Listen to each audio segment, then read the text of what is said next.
Hello friends, मैं कुलदीप झा। आज का मेरा टॉपिक है एक सक्सेसफुल अकाउंटेंट बनने के लिए आपके पास क्या क्या नॉलेज होना चाहिए और आपको क्या क्या लर्न करने की ज़रूरत है जिससे आप एक सक्सेसफुल अकाउंटेंट या अकाउंट मैनेजर बन सकें और अपना एक अच्छा करियर शुरू कर सकें। तो देखिए, सबसे पहला आपके पास होना चाहिए prepare a tracker and maintain A tracker. तो पहला आपको क्या होना चाहिए, तो एक आपको ऐसा ट्रैकर बनाना है और उस ट्रैकर को बनाने के बाद उसको मेंटेन भी करना है जिससे आपका जो भी कार्य है, प्रोफाइल है, उसको आप अच्छा से डेली बेसिस पे कर सकें। तो दूसरा जो आपके पास होना चाहिए वो time management and organisation skill होना चाहिए कि जो आपका प्रोफाइल या कार्य दिया गया है उसको आप टाइम रिक्वायरमेंट के अनुसार आपको वो काम कंप्लीट करना है। जिस कंपनी में आप काम कर रहे हैं उस कंपनी के बारे में आपको अच्छा नॉलेज भी होना चाहिए। जो वो कंपनी काम करती है, क्या क्या प्रोडक्ट है, आपको नॉलेज होना चाहिए। तीसरा जो है टेक्नोलॉजी बेस्ड नॉलेज। अब आप जिस कंपनी में काम कर रहे हैं उस कंपनी में आपका जो भी टेक्नोलॉजी यूज हो रहा है तो उनको उसी टेक्नोलॉजी के बेस पे काम करना है। तो अगर वहाँ टैली यूज हो रहा है तो आपको टैली का नॉलेज होना चाहिए। अगर एसएपी यूज हो रहा है तो आपको एसएपी का नॉलेज होना चाहिए। या कोई कस्टम सॉफ्टवेयर यूज हो रहा है तो कस्टम सॉफ्टवेयर का आपको नॉलेज होना चाहिए जिससे आप उनका प्रोसेस के अनुसार आप अपने आप को वहाँ पे अच्छा से सेट कर सकते हैं और उनके काम को अच्छा से आप कर सकते हैं। तो आपका टेक्नोलॉजी का नॉलेज होना चाहिए। उसके बाद आपको न्यूमेरिकल स्किल होना चाहिए। जो भी आपका काम आज के डेट में होता है अकाउंटिंग का, उसमें न्यूमेरिकल का ही मैक्सिमम काम होता है, तो वो नॉलेज भी आपको होना चाहिए।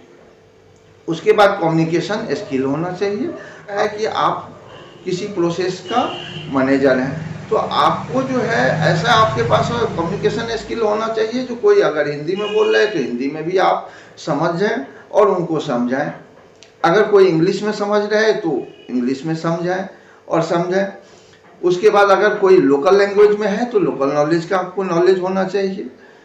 उसके बाद आपके पास जो है समझने और समझाने का भी एबिलिटी अच्छा होना चाहिए।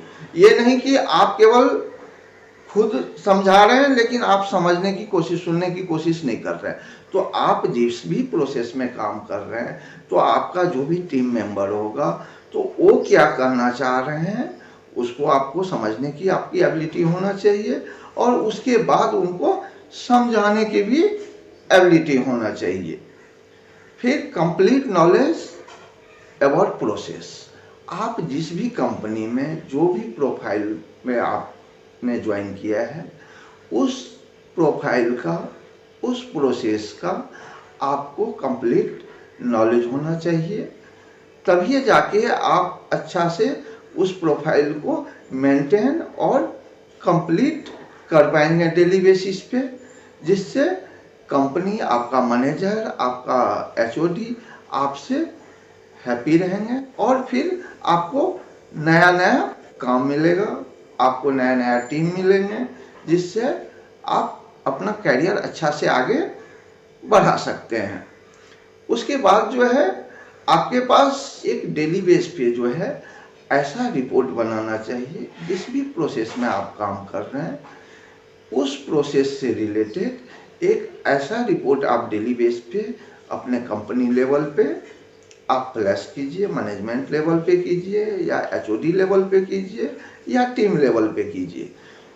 वो रिपोर्ट को फ्लैश करिए जिससे कंपनी को, मैनेजमेंट को ये पता चले जो इनके टीम में ये काम डेली बेसिस पे सही से हो रहा है और उनको इसके बारे में डेली बेस पे उनको वो इन्फॉर्मेशन मिलती रहेगी जिससे वो हैप्पी रहेंगे आपके काम से, आपके नॉलेज से।